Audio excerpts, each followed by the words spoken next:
and this is kind of a truism across business as a whole, is your network really drives your net worth. I mean, it's so cliche, but essentially, having the ability to reach out to a close friend and say, hey, you run a private equity firm. What have you seen? What do you look for? What does my business need to look like? Is really being open and honest with those resources.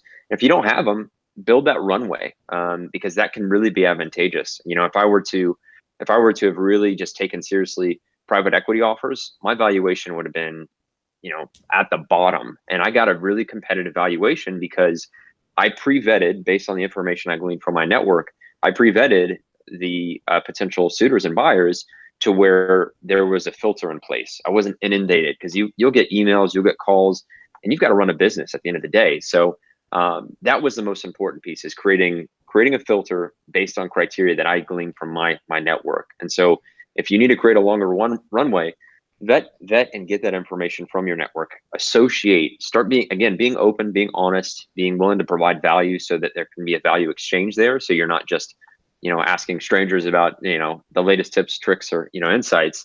And so really build your runway. And that's what I did. I took my time. I made sure when I was feeling ready to have those conversations, it became very black and white as to, okay, these suitors are somebody I want to continue a conversation with. I've got limited bandwidth.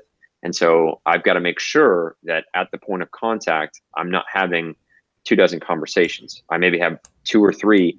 And then, of course, you can always, if the numbers don't line up, you can play those 2 or 3 against one another, and you can be open and honest about that as well, because you want to maintain your integrity through this process. It's very easy to be dubious with your numbers, be dubious with your business practices, just because, as you mentioned, this is kind of a once in a lifetime event. So you get a little anxious. You start thinking about how you can skirt things, and it's not worth doing that. It's far better to do your own due diligence that precedes the due diligence and line everything up.